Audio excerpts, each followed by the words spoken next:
नमस्कार मित्रांनो, मी प्राध्यापक जयंत वासनिक आणि आपण आज BA SY या वर्गाकरता भौगोलिक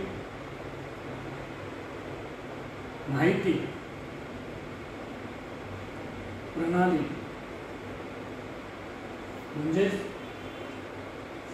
जिओग्राफिकल इन्फॉर्मेशन सिस्टीम GIS हा जो अत्यंत महत्त्वाचा पेपर आहे, या पेपरमध्ये आपण माहिती बघणार आहोत. मित्रांनो, GIS हा भूगोल विषयातील अत्यंत महत्त्वाचा एक आधुनिक पद्धतीने अभ्यास करण्याची, भूगोल विषयाची माहिती घेण्याचं काम या GISद्वारे आपण करू शकतो.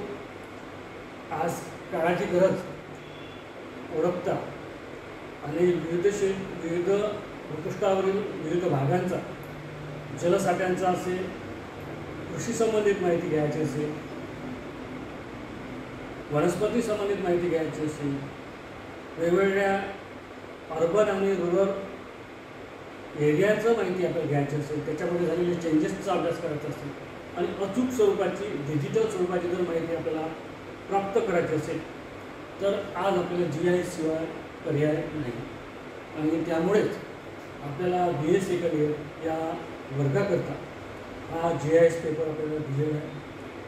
मागील अनेक लेक्चरमध्ये आपण GIS संबंधित माहिती बघत आलेलो आहोत. या आधीच्या लेक्चरमध्ये आपण हा हे जे काही GIS सॉफ्टवेअर आहे, तर या GIS सॉफ्टवेअरमध्ये काम करताना आपल्याला वेगवेगळ्या स्वरूपाची माहिती, डेटा कलेक्ट करावा लागतो. ज्यामध्ये आपल्याला डेटा जो आहे, आपल्याला यामध्ये राष्ट्र स्वरूपाचा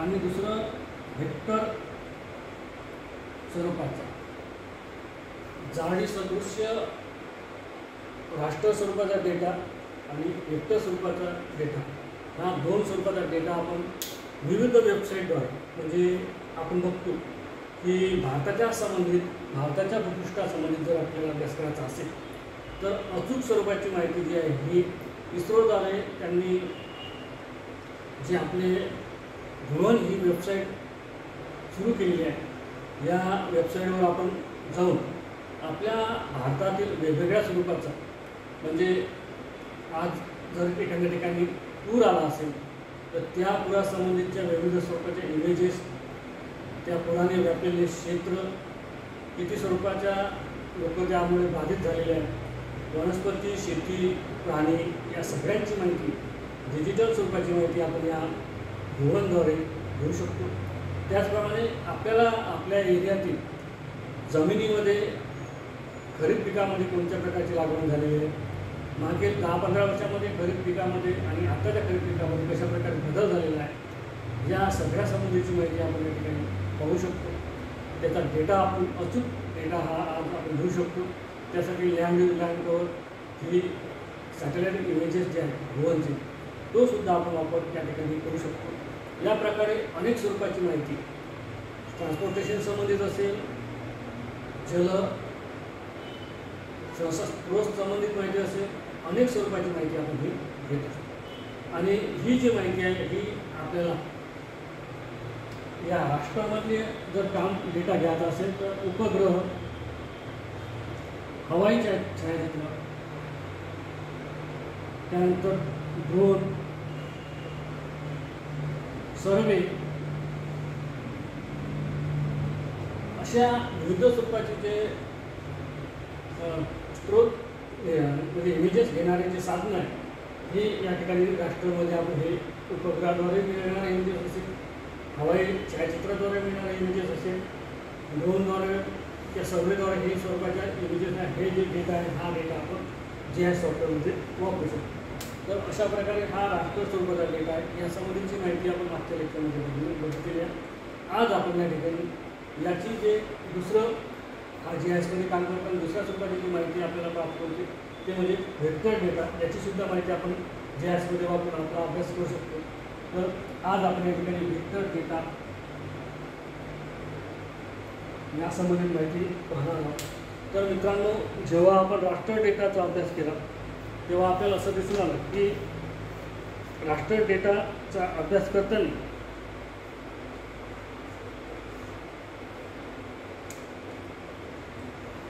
ज्या कोणत्या क्षेत्राचा आपल्याला अभ्यास करायचा असेल तर त्या अभ्यासामध्ये एक पिक्सल स्वरूपाची माहिती, या पिक्सलमध्ये अनेक पिक्सल आणि या पिक्सलची एक व्हॅल्यू किंमत राहत होती. 1 2 3 काय असेल त्याला लांबी रुंदी या प्रकारची माहिती होती. आणि जसं आपण त्याला झूम करतो तसं त्याचे पिक्सल हे वाढताना आपल्याला दिसून येते.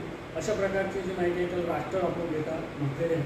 परंतु व्हेक्टर डेटा जो आहे मित्रांनो, आपण या व्हेक्टर डेटामध्ये जेव्हा आपल्याला काम करायचं असेल, एखाद्या ठिकाणी आपण जर बदनापूर शहर घेतलं तर बदनापूर शहरात आपल्याला जे मोबाईल टावर आहे या टावरसाठी आपण एखाद्या ठिकाणी टावर असेल तर टावर संबंधित आपण त्या बिंदू पद्धतीचा वापर करतो. त्या एखाद्या ठिकाणी जर रेल्वे लाईन गेली असेल तर त्या ठिकाणी आपण रेषेचा वापर करतो. आणि आपल्याला एखाद्या ठिकाणी तलावाचा अभ्यास करायचा असेल तर या ठिकाणी बहुभुज, या ठिकाणी आपण बघतो की बहुभुज या स्वरूपाची माहिती जी आहे किंवा पॉलिगन, हे पॉलिगन तयार करतो आणि हे पॉलिगन तयार करून या ठिकाणी आपण आपली माहिती ही त्या ठिकाणी प्राप्त करतो, त्या ठिकाणी आपली दिशा निर्माण करतो. परंतु जेव्हा एखादा पॉईंट किंवा रेषा आपण हे झूम करतो तर त्या ठिकाणची रेषा आणि ते पॉईंट जे आहे हे आपल्याला त्याची स्पष्टता ही कमी कमी होत जाताना आपल्याला दिसून येते. आणि अशा जे बिंदूद्वारे, रेषेद्वारे, पॉलिगनद्वारे किंवा इतर घटकांद्वारे जेव्हा आपण शेप फाईल यासारखी फाईल आपण तयार करतो त्याला व्हेक्टर डेटा असे आपण या ठिकाणी म्हणतो. तर मित्रांनो, हा व्हेक्टर डेटा जो आहे हा तयार करताना ज्याप्रमाणे आपण बघतो की राष्ट्र जे फाईल आहे तर ह्या राष्ट्र फाईलमध्ये आपल्याला त्या ठिकाणचा जो काही रेल्वे लाईन असेल तर ती रेल्वे लाईन आपल्या डायरेक्ट त्या ठिकाणी ही इमेजेसमध्ये दिसत होती आणि त्या ठिकाणी आपण त्याचं हे आपण माहिती ही घेऊ शकतो. तर व्हेक्टर डेटामध्ये आपल्याला ज्या ठिकाणी एखाद्या नकाशा आपण घेतला, टोपोशीट घेतली, त्या टोपोशीटच्या आधारावरती आपण त्या ठिकाणी एक स्नॅपिंग वगैरे किंवा जिओ रेफरन्सिंग वगैरे आपण त्या ठिकाणी करून ते जे टोपोशीट आहे ही टोपोशीट आपल्या GIS मध्ये घेऊ शकतो आणि त्या ठिकाणी वेगवेगळ्या स्वरूपाच्या बिंदूद्वारे, रेषेद्वारे, पॉलिगनद्वारे ह्या वेगवेगळे जे पॉईंट आहे या पॉईंटच्याद्वारे ते आपण एखादी आकृती या ठिकाणी तयार करू शकतो आणि त्या संबंधित डेटा आपण आपल्या GIS मध्ये देऊ शकतो. तर व्हेक्टरमध्ये आपल्याला बघू शकता की या ठिकाणी आपण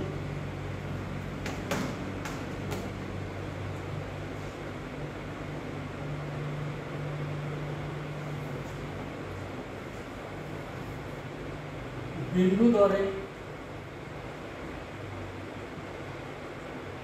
माहिती ही आपण व्हेक्टरद्वारे देऊ शकतो. जसं की एखाद्या ठिकाणी आपण जर एखादा बदनापूर शहर घेतलं त्या ठिकाणी विहिरीची संख्या, विहीर कोणत्या ठिकाणी त्या ठिकाणी एक डॉट आपण देऊ, विहिरीची संख्या आपण निश्चित करू शकतो. त्याचप्रमाणे या ठिकाणी मोबाईल टावर कशा प्रकारे आहे या टावरचा आपण पॉईंट बिंदू या पद्धतीने आपण देऊ शकतो. वेगवेगळ्या स्वरूपाचे बिंदूचा वापर आपण या ठिकाणी वेगवेगळ्या पॉईंट दाखवण्यासाठी, ज्यामध्ये आपण बघतो विहीर असेल, बेंचमार्क असेल, विजेचा खांब असेल, मोबाईल टावर असेल इत्यादी पॉईंट जे आहे हे आपण हे बिंदूमार्फत हे घेऊ शकतो आणि आपला ह्या बिंदूमार्फत घेऊन आपण आपला डाटा हा GIS मध्ये मांडू शकतो, साठवू शकतो आणि तो सादरीकरणसुद्धा आपण करू शकतो. दुसरा आहे रेषा. रेषेचा वापर आपण या ठिकाणी करतो. आता यामध्ये आपण बघतो की रेल्वे लाईन असेल तर रेल्वे लाईनसाठी सुरुवातीपासून तर एंडपर्यंत आपण अशा प्रकारे रेल्वे लाईन दाखवू शकतो रेषेमार्फत. रस्ता असेल, हा रस्तासुद्धा आपण वेगवेगळ्या जे स्टेट लाईन आहे या लाईटची लाईन वगैरे असेल तर ही लाईनसुद्धा आपण रेषेमार्फत दाखवू शकतो. यामध्ये आपण बघू शकतो की यामध्ये रस्ते असेल, प्रवाह असेल, समोच्चदर्शक रेषा असेल इत्यादीच्या रेषेच्या द्वारे आपण माहिती घेऊ शकतो. तिसरं जे आहे बहुभुज आकृती, पॉलिगन,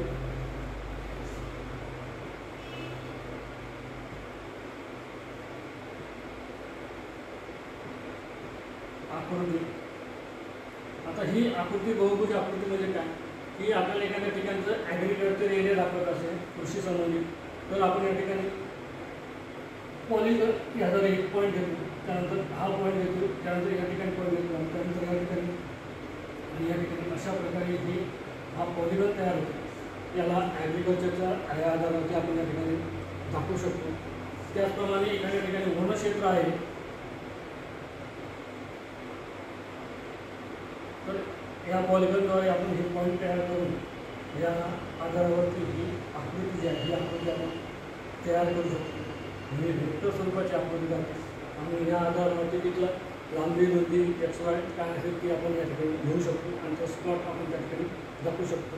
या पॉलिगॉनचा अत्यंत महत्त्वाचा वापर या ठिकाणी करतो. यामध्ये आपण बघतो की जंगल क्षेत्र असेल, वनक्षेत्र असेल, कृषी क्षेत्र असेल, हे अशा प्रकारे विविध घटक आपण या ठिकाणी या बहुभुज आकृतीच्या आधारावरती आपण दाखवू शकतो. मित्रांनो, ही अत्यंत महत्त्वाचा वेक्टर हा डेटा आहे. वेक्टर डेटा आपल्याला जेव्हा सॅटेलाईटचे घटक आपण घेतो, परंतु ते जे सॅटेलाईटद्वारे आपण एखादी जर DEM फाईल आपण एखादी घेतली, तर ती DEM फाईल ही आपल्या क्षेत्रापेक्षा कमी अधिक जास्त मोठ्या स्वरूपाची असते. त्याला आपल्याला क्लिप करावं लागतं. त्याला आपल्या क्षेत्रासंबंधित जेवढं आपलं क्षेत्र आहे, समजा आपलं बदनापूर शहर आहे, या बदनापूर शहरासंबंधित आपल्याला क्लिप करावं लागतं. आणि परंतु या बदनापूर शहरात आपण विविध घटक एकाच वेळेस जर दाखवायचे असेल, ज्यामध्ये विहिरीची संख्या, ॲग्रिकल्चर एरिया, वनक्षेत्र दाखवायचं असेल, प्रवाह दाखवायचा असेल, रेल्वे लाईन दाखवायची असेल, अशा प्रकारे विविध घटक जर दाखवायचे असेल तर ह्या GIS मध्ये वेक्टर हा अत्यंत महत्त्वाचा प्रभावी घटक आहे. आणि त्या आधारावर आपण हा पॉईंट दाखवून हा फाईल तयार करू शकतो, याचा डेटा तयार करू शकतो. आपल्या पासचा डेटा यामध्ये फाईलमध्ये अपलोड करून एक्सपोर्ट करून या ठिकाणी वेगवेगळ्या स्वरूपाचं रेनफॉल, टेम्परेचर स्वरूपाचे मॅप, हे 3D स्वरूपाचं जिओमार्फनी डिजिटल मॅप आपण या ठिकाणी दाखवू शकतो. तर हे महत्त्वाचं पॉईंट आहे आणि हे वेक्टर पॉईंट 3 पॉईंट आपण या ठिकाणी आज अभ्यासलेले आहेत. इतर पॉईंट आपण पुढच्या लेक्चरमध्ये बघूया. तोपर्यंत धन्यवाद. आज या सॉफ्टवेअर GIS सॉफ्टवेअरचा वापर सगळीकडं केला जात आहे आणि त्या संबंधित माहिती ही अत्यंत महत्त्वपूर्ण आहे आणि त्याच्यामुळं या पॉईंटला आपण आणखी चांगल्या प्रकारे पुढच्या लेक्चरमध्ये बघणार आहोत. तोपर्यंत धन्यवाद.